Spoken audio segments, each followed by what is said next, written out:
Hi guys, today we're going to convert up some Grot Tanks to count as Ork Boyz in kill teams. So this video is a tutorial to show you how I got from this out of production Games Workshop Warbike to this Grot Tank. Some tank tracks, and with a bit of cutting and a few bits added, this back end of the bike is going to act as the main body of the tank. Sawing off the handlebars and following roughly the line of the engine block and clipping the back of the seat. I wanted a little bit of space between the treads of the tank. I used a little bit of sprue, some super glue and fine grit sand. I'd recommend using a much thicker super glue if you're going to use this method. And now it's just a waiting game. Once that's dried, we can continue with the frame, but until then we're going to start to build more of the turret. I'm going to use this big block from the actual sprue. And that's fairly simple, to be honest, removing the ammo chains just with a sharp blade. Next, you want to tidy up the bottom parts of the box just by cutting these off, making it nice and square. And now you're just going to flush off this top little bit using a sharp blade, just so we can mount the box for the turret. So at this point during the build that I realised I made a little bit of a blunder and I shouldn't have attached the two parts of the chassis before I'd attached the tracks. Lousy tank just fell apart! The sand should have set, so it should be a lot easier to glue back together the second time. But in hindsight, I'd probably put these on first. And now to work on the turret. So I clipped off the gun, or the big shooter from the bike kit. Really simple, just using a hobby saw. I'm going to cut the back end of this box out and mount it to the top turret box. Just because I'm forever dropping miniatures, I'm actually going to screw and pin. And for anyone new or not familiar with the term pinning, you basically just drill a hole, put a piece of rod in, glue it, and it just creates a much more stable, strong join. And here's the partially finished turret. So once I dry fitted the turret to the chassis of the tank, I realised it's actually a little bit big. So I decided to cut down the barrel and also the block that attaches to the barrel, just to give it a bit more of an overall aesthetic. A retired Warbike repurposed into a Grot Tank. I raided my bits box and managed to find a ammo grot from the Ork Knobs kit. It's nearing completion now.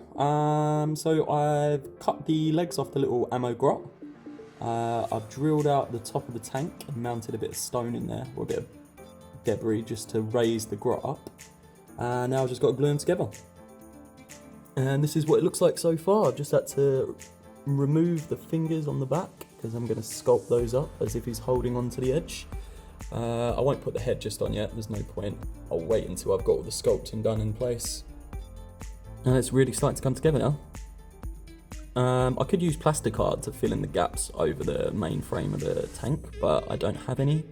So a quick and easy way to save money and time when you're filling a void is to use some cork and some glue. It will create a bit of an armature for you to sculpt over later. Is using some thin, or depending on the size of the void, thick cork. So it gives me something to kind of sculpt around, sculpt over. Just waiting for the glue to dry and then I'll cut this front bit. Make sure you don't mix it out too dark. So if you add too much blue, it's going to be a lot firmer, it's going to be a pain. So another problem I came across when using sculpting putty is the temperature of the room can actually affect the pliability of the putty. So make sure you've got your heating turned up. Silicone brushes are a must. You can get them from a lot of hobby stores, online, eBay. There's plenty of options. They will take your green stuff and sculpting work from 0 to hero. They make such a big difference. What it is, big mama, my mama raised no dummies. If you remember the ammo belt that we removed from the bike's big shooter earlier on, I'm actually going to attach that to the back of the tank so it looks like it's feeding into the turret, ready to load the main gun. Continue to green stuff the gap, ready for it to join the rest of the upper part of the tank. And with that done, that's the body of the tank finished.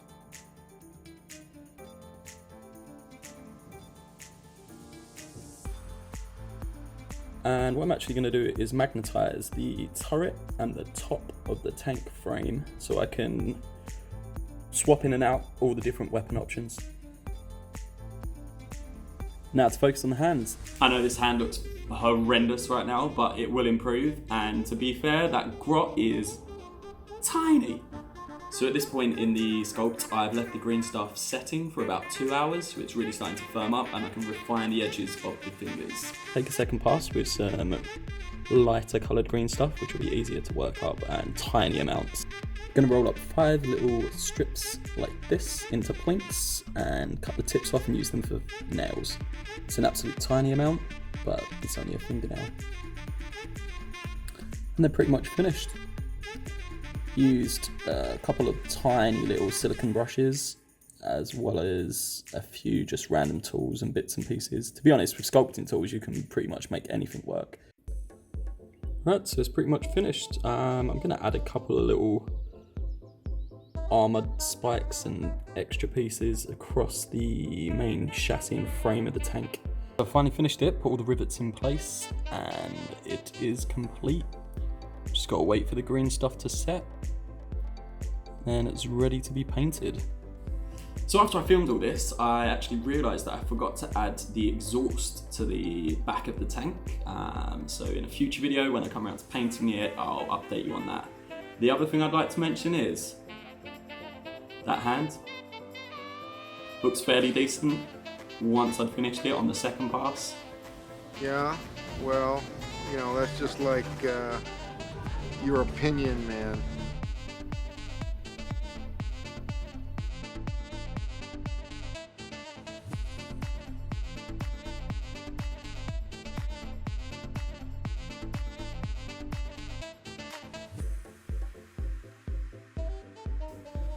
Right, so if you made it this far, thank you for watching. This is literally my 3rd video that I've made, so I'm still getting to grips with the editing process, the videoing process. Currently my setup's not ideal. I'm using my phone. I haven't got a stand, I haven't got any lights other than these lamps. I am going to invest in the future hopefully, so if you'd like to see more content, please subscribe and stay tuned for the next update. Peace.